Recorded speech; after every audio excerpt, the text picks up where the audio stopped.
नमस्कार, आप देख रहे हैं हर खबर में हूं आपके साथ अमित शर्मा। इस वक्त एक बड़ी जानकारी आपको दे दें जो कि रायबरेली से आ रही है। रायबरेली से इस वक्त की एक बड़ी खबर आपको बता रहे हैं जहां पर अनियंत्रित होकर खाई में गिरी है बस में सवार कई यात्री घायल भी हुए। बाइक सवार को बचाने के चक्कर में बताया जा रहा है कि हादसा हुआ है। फतेहपुर से लालगंज ये बस जा रही थी। एक बड़ी जानकारी आपको दे रहे हैं इस वक्त की रायबरेली से आ रही है जहां पर एक हादसा हुआ है और अनियंत्रित होकर एक बस खाई में जा गई। बस में सवार कई यात्री बताया जा रहा है कि इसमें घायल हो गए। बाइक सवार को बचाने के चलते यह हादसा हुआ है और अब तस्वीरें आपको हम दिखा रहे हैं। ये तस्वीर आपके सामने किस तरीके से बस इस हादसे का शिकार हो गई, किस तरीके से बस पलट गई, उसकी तस्वीर आपको हम दिखा रहे हैं। अनियंत्रित होकर यह बस खाई में जा गिरी। रायबरेली की तस्वीरें आपको हम दिखा रहे हैं और जो लोग इसमें घायल हुए, जो यात्री इसमें घायल हुए, उसके बाद उनको अस्पताल में भर्ती कराया गया जहां पर उनका इलाज चल रहा है। किस तरीके से बस एकदम से पलट गई उसकी तस्वीरें आपके सामने। बताया जा रहा है कि किसी को बचाने के चक्कर में ड्राइवर ने बस से अपना संतुलन खो दिया और जिसकी वजह से बस में सवार कई यात्री घायल हो गए क्योंकि ये जो बस है वो हादसे का शिकार हो गए। बाइक सवार को बचाने के चक्कर में बताया जा रहा है कि ये हादसा हुआ है। एक बाइक सवार को बचाने के चक्कर में ऐसा लग रहा है कि जो बस ड्राइवर है उसने बस से अपना नियंत्रण खो दिया, जिसके बाद ये बस सीधा खाई में जा गिरी और इसके चलते बताया जा रहा है कि कई जो यात्री हैं वो इसमें जख्मी हुए जिनका अस्पताल में इलाज चल रहा है।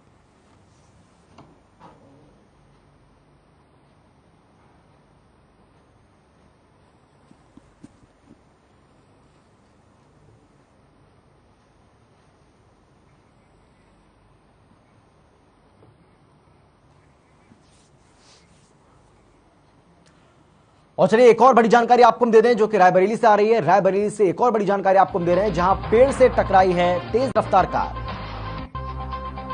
तेज रफ्तार कार एक पेड़ से जा टकराई। कार में सवार थे पति पत्नी और बेटा और घायलों को बताया जा रहा है कि अस्पताल पहुंचाया गया। लालगंज CHC में सभी को पहुंचाया गया है। ये बड़ी जानकारी आपको हम दे रहे हैं, बड़ी खबर आपको हम बता रहे हैं इस वक्त की। घायलों को पहुंचाया गया है लालगंज CHC। तो इस वक्त की ये बड़ी जानकारी। कार में सवार थे पति पत्नी और उनका एक बच्चा। पेड़ से टकराकर तेज रफ्तार ये कार पलट गई। बड़ी जानकारी आपको हम दे रहे हैं इस वक्त की। पेड़ से टकराई है एक तेज रफ्तार कार जिसमें बताया जा रहा है कि पति पत्नी और बेटा ये तीनों लोग मौजूद थे और बताया जा रहा है कि इन तीनों को चोटें आई हैं, जिसके बाद अस्पताल में भर्ती कराया गया है। घायलों को लालगंज CHC में भर्ती कराया गया है।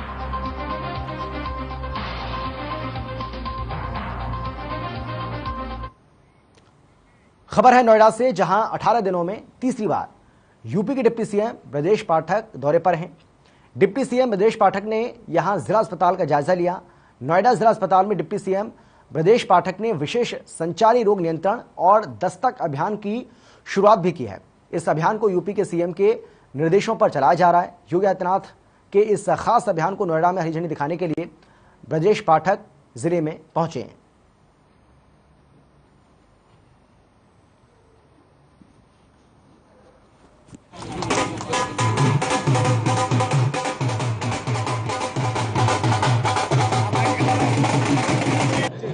मरीजों को भगवान मान करके हम सेवा कर रहे हैं।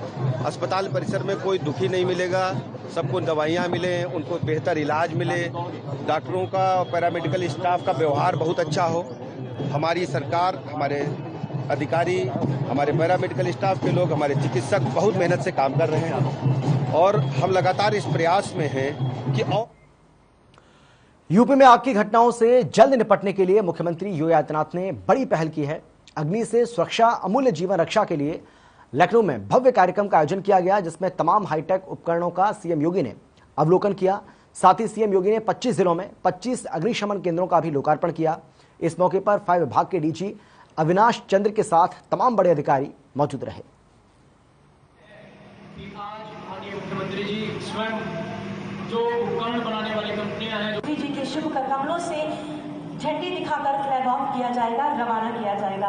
वहाँ पानी की ज्यादा रिक्वायरमेंट रहती है तो वहाँ पर जो हैवी कैपेसिटी के पंप्स हैं लखनऊ की तस्वीर आपको दिखा रहे हैं जहां पर फायर विभाग के जो अधिकारी वो मौजूद रहे और राज्य सरकार की ओर से एक बड़ी पहल की गई है।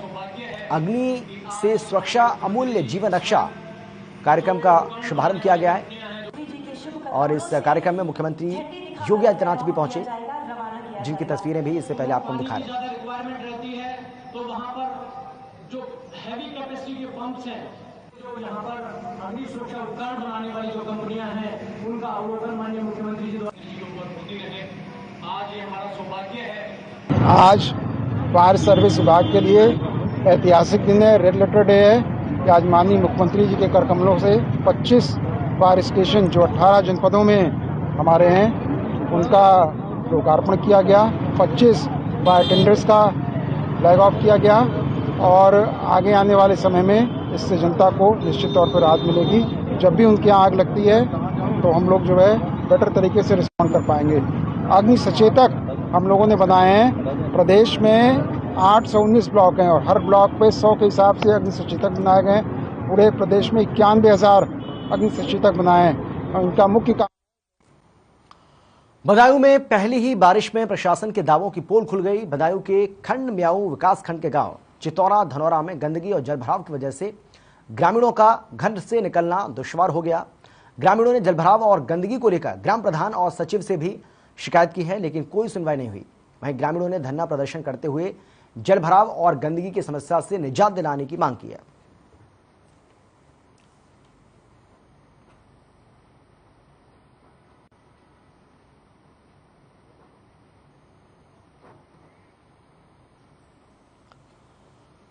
तो बदायूं की तस्वीर आपको दिखा रहे हैं जहां पर सड़क पर जलभराव होने से लोगों को परेशानी का सामना करना पड़ा। हालांकि गर्मी से लोगों को जरूर राहत मिली और लोगों की ये मांग है कि इस जल जवाब से हमें निजात दिलाई जाए। प्रशासन इस ओर कोई ध्यान दे ताकि इस तरीके से जल भराव की जो समस्या पैदा हो रही है, जल जमाव की जो समस्या पैदा हो रही है वो ना हो और हमारी समस्याएं ना बढ़ें।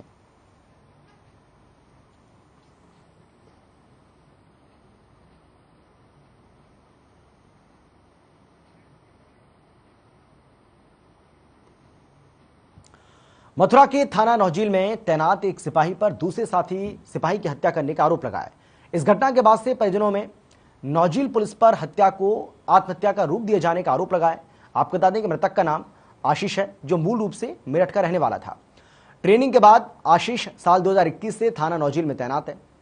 वहीं रेतिया बाजार में अपने साथी सिपाही रोहित के साथ किराए के मकान में वो रह रहा था। पुलिस ने बताया है कि आशीष का साथी जो सिपाही है वो रात 3 बजे अपनी ड्यूटी से लौटा था। उसने आशीष को आवाज दी लेकिन अंदर से गेट नहीं खुला, जिसके बाद उसने खिड़की से झांक कर देखा तो आशीष फांसी के फंदे पर लटका हुआ था। तो वहीं आशीष के पिता देवेंद्र का आरोप है कि पुलिस हत्या को आत्महत्या का रूप दे रही है।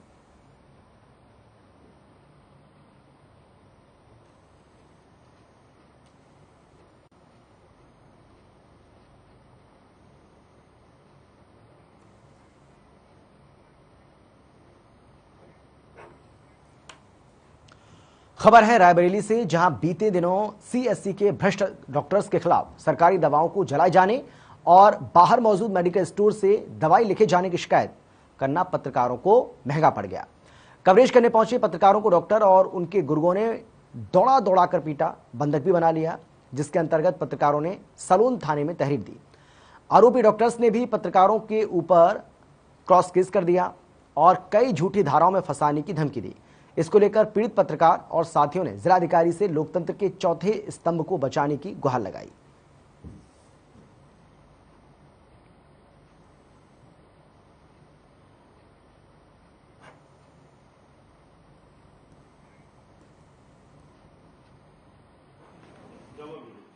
दिनांक 29/4/2022 की घटना है। मैं 9:30 बजे एक ग्राम प्रधान पर हुए जानलेवा हमले की खबरें वहाँ सीएचसी सलोन परिसर में कवरेज करने गया था।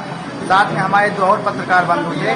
वहाँ के सीएचसी के डॉक्टर पूर्व में प्री प्लानिंग के तहत मैं जैसे ही मरीज की बाइट लेकर के और डॉक्टरों की बाइट लेना चाहा तो वहाँ कौशलेंद्र तिवारी नाम के एक डॉक्टर हैं जो कि जोर से मुझे धक्का मारा। जब हम लोगों ने कहा पूछा तो कहे आप अपना आई कार्ड वगैरह दिखाइए। हमने कहा ठीक है मैं दिखा रहा हूँ, हालांकि इनको अथॉरिटी नहीं, लेकिन फिर भी मैं दिखा चाह रहा था। जैसा ही मैं दिखा रहा था तब तक में जो है पीछे से पुलिस डॉक्टर आ गए और हमारे साथी एक पत्रकार कपिल त्रिपाठी उन पे लगातार ताबड़तोड़ प्रहार करने लगे, मुंह से मारने लगे।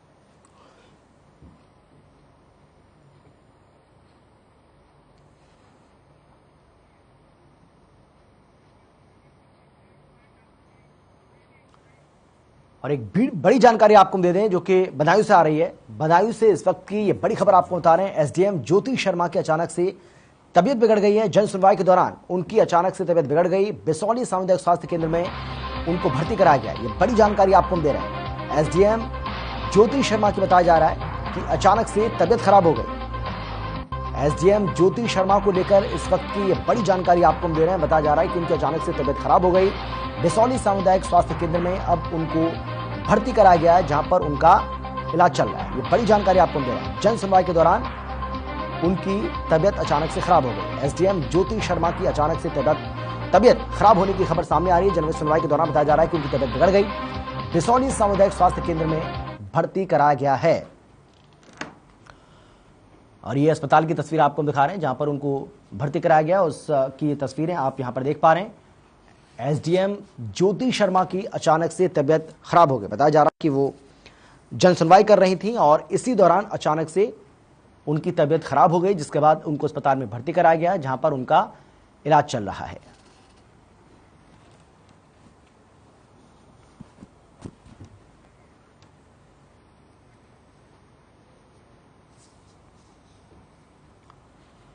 खबर है कानपुर से, जहां शुक्रवार को रामायण के अयोध्या कांड की प्रस्तुति नौटंकी के रूप में दर्शकों को देखने को मिली, जिसमें सभी को मंत्रमुग्ध कर दिया। आपको बता दें कि सजीव चित्रण कानपुर के मर्चेंट चैंबर में रंगमंच कार्यक्रम का आयोजन किया गया। कार्यक्रम के मुख्य अतिथि डॉक्टर इंद्रमोहन रोहतगी ने दीप प्रज्वलित कर कार्यक्रम का शुभारंभ किया।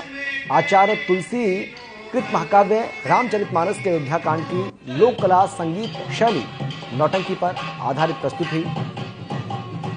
इस बीच कलाकारों ने अपनी सुंदर प्रस्तुति से दर्शकों का मन मोह लिया और उनकी खूब तालियां भी बटोरी।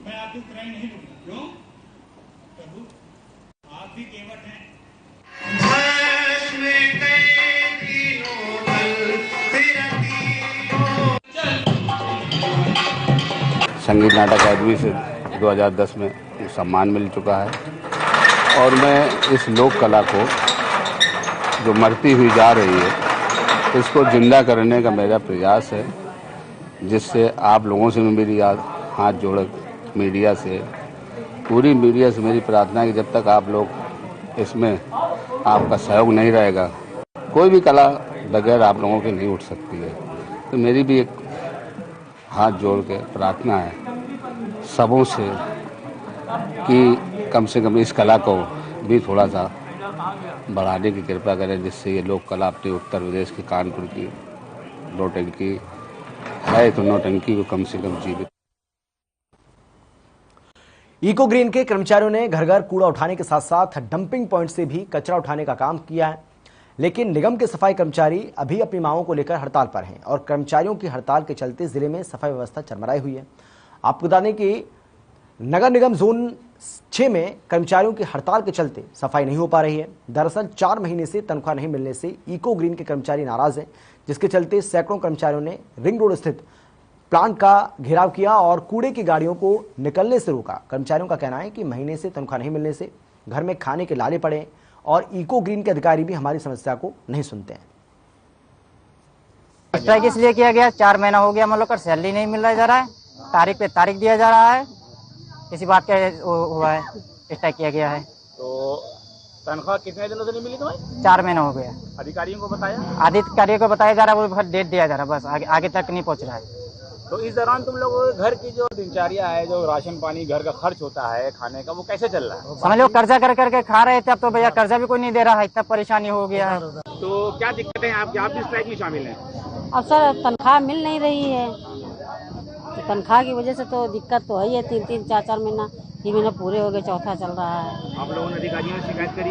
काफ़ी दिन हुआ, उन्होंने 27 तारीख की डेट दी, फिर ये हुआ 30 तारीख को दिया जाएगा, तो 27 भी बीत गई, 28, 29, 30 भी बीत गई, आज पहली तारीख है, आज भी कोई सिचुएशन नहीं, ना कोई जवाब मिल रहा कि कब मिलेगी कब नहीं मिलेगी। मिल रही है, किस तरह की अगर तनख्वाह नहीं मिलेगी तो बच्चों को लोग बदायूं के ब्लॉक उसामा क्षेत्र के ग्राम सौधा में इसे हैरान कर देने वाला मामला सामने आया है, जहां प्राथमिक विद्यालय के प्रिंसिपल ब्रजेश कुमार का ऑडियो वायरल हो रहा है। ऑडियो में प्रिंसिपल ब्रजेश कुमार शिकायतकर्ता को धमकी देते सुनाई दे रहे हैं। वायरल ऑडियो में प्रिंसिपल को यह कहते सुना जा रहा है कि अगर अखबार में भी खबर निकलवा दोगे तो फांसी नहीं होगी। साथ ही कहा कि थोड़े बहुत बदनामी जरूर हो जाएगी, जिसके बाद ग्रामीणों में काफी आक्रोश बना हुआ है। इस मामले में खंड शिक्षा अधिकारी ने प्रिंसिपल से जवाब मांगा है। बात नहीं, इधर उधर करने का अधिकारी क्या करेगा? ले दे के निबट लेता है वो तो, लेकिन मेन चीज तो स्टाफ हमारा सुधरे ना भाई। मेरे जिसकी जिम्मेदारी ब्रजेश भैया, देखो हम आपको बताएं, अधिकारी अब ले दे के नहीं निबट सकता है। फांसी किसे लग गई ये बताओ? अरे फांसी मामला निबट गया, बदनामी थोड़ी हो जाती है, तो थोड़ा ज्यादा खर्च हो जाता है। फांसी किसी को नहीं लगती है, फांसी देने वाली चीज थोड़ी बस अखबार में आती है, थोड़ी बदनामी हो जाती है, सब जानते, कोई इतनी बड़ी बात नहीं। इधर उधर करने का अधिकारी क्या करेगा? ले दे के निबट लेता है वो तो, लेकिन मेन चीज तो स्टाफ हमारा सुधरे ना भाई। मेरे जिसकी जिम्मेदारी ब्रजेश भैया, देखो हम आपको बताएं, अधिकारी अब ले दे के नहीं निबट सकता है। फांसी किसे लग गई ये बताओ? अरे फांसी मामला निबट गया, बदनामी थोड़ी हो जाती है, तो थोड़ा ज्यादा खर्च हो जाता है। फांसी किसी को नहीं लगती है, फांसी देने वाली चीज थोड़ी बस अखबार में आती है, थोड़ी बदनामी हो जाती है।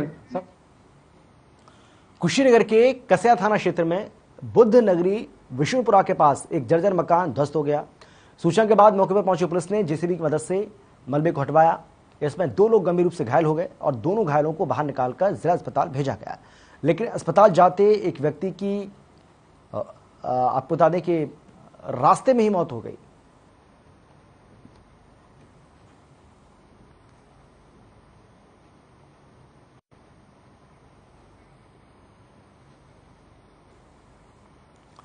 सीतापुर में दबंगों से परेशान होकर पीड़ित परिवार ने पुलिस अधीक्षक से न्याय की गुहार लगाई है। मामला सीतापुर की ग्राम पंचायत रंगवा रोसी गांव का है, जहां एक दलित परिवार ने गांव के ही दबंगों पर मारपीट करने का आरोप लगाया। पीड़ित परिवार ने बताया कि मामूली कहासुनी को लेकर दबंगों ने दलित परिवार को सड़क पर दौड़ा दौड़ाकर लाठी डंडों से पीटा, जिसमें पूर्व प्रधान समेत 3 लोगों को गंभीर चोटें आईं। जिसके बाद पुलिस ने सभी को जिला अस्पताल में भर्ती करवाया और दबंगों के खिलाफ मुकदमा दर्ज किया था। बावजूद इसके अभी तक किसी आरोपी की गिरफ्तारी नहीं हुई है। पीड़ित परिवार का आरोप है कि दबंगों की ओर से उन पर लगातार दबाव और धमकाया जा रहा है, या तो समझौता करें नहीं तो गांव में रहने नहीं दूंगा।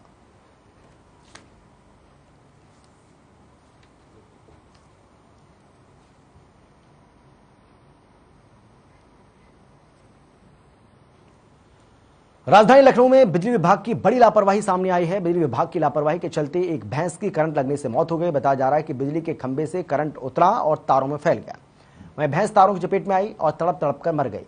बिजली विभाग की इस लापरवाही की सूचना ग्रामीणों ने पावर हाउस देनी चाहिए, लेकिन किसी भी अधिकारी ने फोन नहीं उठाया। ग्रामीणों का कहना है कि किसी भी राहगीर की बिजली का करंट लगने से मौत हो सकती थी।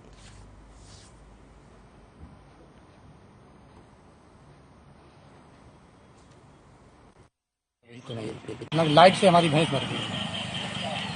लाइट से लापरवाही की वजह से लाइट वालों की बिजली लापरवाही क्या देखने को मिल रही? जी लाइट को खंभा टेढ़ रहा है। कितने की मालियत भैंस थी? मालियत 60,000 रुपये अभी लाइट जी अभी लाइट चपा। तो आपने मौके पे जो है बिजली विभाग को सूचना दी? जी सूचना दी गई। तो वहाँ से क्या रिस्पांस कुछ मिला कि नहीं? अभी तो नहीं कोई रिस्पांस मिला। कोई अधिकारी ने सुनवाई नहीं? लखनऊ के सूरजकुंड खेड़ा गांव में उस वक्त अफरा तफरी का माहौल बन गया जब करंट लगने से 13 साल के बच्चे की मौत हो गई, जिसके बाद गुस्साए परिजनों ने बिजली विभाग पर लापरवाही का आरोप लगाया और शव को दुबग्गा हाईवे पर रखकर जाम लगा दिया। पीड़ित परिवार के लोगों का कहना है कि हमको न्याय चाहिए, जब तक न्याय नहीं मिलेगा तब तक हम सड़क पर बैठे रहेंगे, सड़क छोड़कर नहीं जाएंगे। मौके पर पहुंची पुलिस मामले को शांत करवाने में लगी हुई।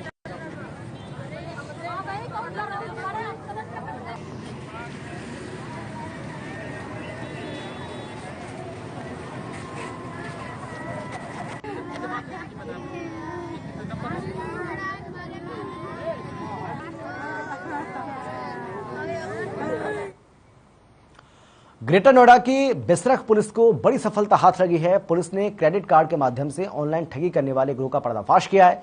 साथ ही पुलिस ने इस गिरोह के 3 सदस्यों को गिरफ्तार किया। इन लोगों के कब्जे से पुलिस ने 49,000 रुपये नकदी बरामद की है। पुलिस ने इनके पास से 3 मोबाइल फोन भी बरामद किए हैं। बताया जा रहा है कि ये ठग आम लोगों से क्रेडिट कार्ड के नाम पर ठगी करते थे। फिलहाल पुलिस आगे की कार्रवाई में जुटी हुई है।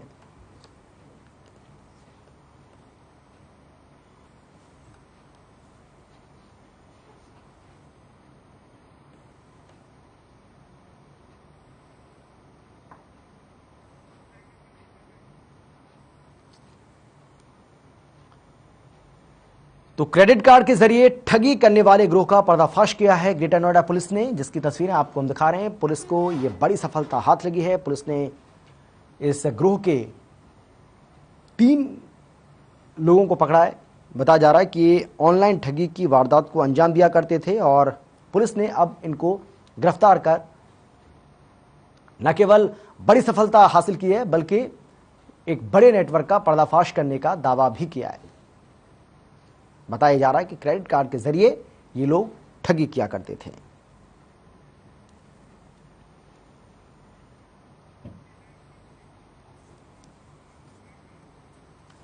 खबर राठ कोतवाली के मोहाल सिकंदरापुरा का है, जहां ओम प्रकाश गुप्ता ने बताया है कि बुधवार दोपहर अपने बैग में 2 लाख रुपए लेकर उन्हें नगर के रामलीला मैदान के पास स्थित पंजाब नेशनल बैंक में जमा करने जाना था, जहां बैंक में भीड़ होने पर वो लाइन में लग गए। उनका नंबर आने पर जब उन्होंने रुपए जमा करने को निकाले तो बैग कटा हुआ था और उसमें से 5 गड्डी, जिसमें बताया जा रहा है कि 1 लाख रुपए थे। जिस बैंक में सीसीटीवी कैमरा लगा हुआ था तो देखा कि 2 युवक रुपए लेकर भाग रहे हैं। फुटेज में युवकों को भागते हुए देखा भी गया है।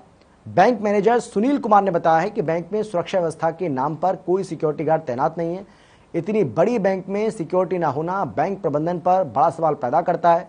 इंस्पेक्टर दिनेश सिंह ने बताया है कि पुलिस भेजकर मामले की जांच की जा रही है।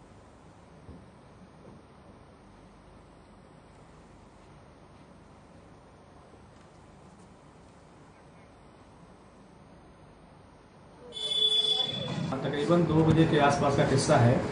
जैसा कि सीसीटीवी फुटेज में हम लोगों ने देखा कि 2 लड़के करीब एक 17 साल की उम्र के आसपास का, एक करीब 12 साल की उम्र के आसपास का, ये बुजुर्ग आए थे हमारे यहाँ डिपॉजिट करने 2 लाख रुपए लेकर के। जैसा कि उन्होंने बताया कि उनके पास 200 के करीब 10 गड्डियाँ थी उनके पास, जिसमें से करीब 5 पैकेट जो थे वो जो लड़के जो फुटेज में दिख रहे हैं वो ले जाते हुए दिखे।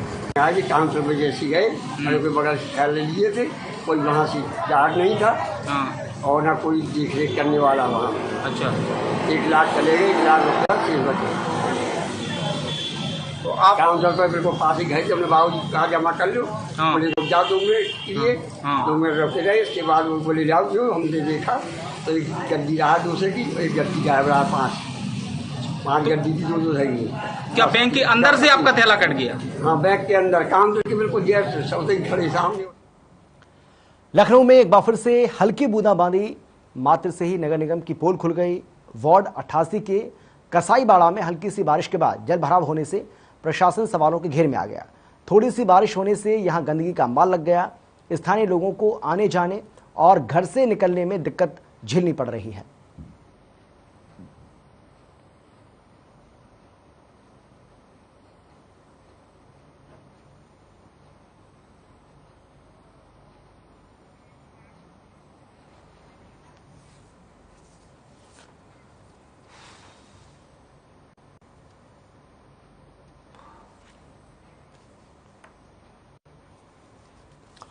और अब बात करेंगे लखनऊ की, जहां पर पुलिस की ओर से एक बार फिर से पैदल मार्च निकाला गया, पैदल गश्त किया गया, सुरक्षा व्यवस्था का इस दौरान जायजा लिया गया है। आपको बता दें कि दक्षिणी एडीसीपी राजेश कुमार श्रीवास्तव के निर्देशन पर दुबग्गा क्षेत्र में ये पैदल रूट मार्च निकाला गया। डीसीपी गोपाल चौधरी के आदेश पर काम कर रहे एसीपी दुबग्गा आशुतोष कुमार और थाना प्रभारी भारी पुलिस बल के साथ सड़क पर उतरे। साथ ही अपराध नियंत्रण कानून, सुरक्षा व्यवस्था का जायजा लिया। वहीं पैदल गश्त के दौरान पुलिस ने व्यापारी और दुकानदारों से शांति व्यवस्था बनाए रखने की अपील की।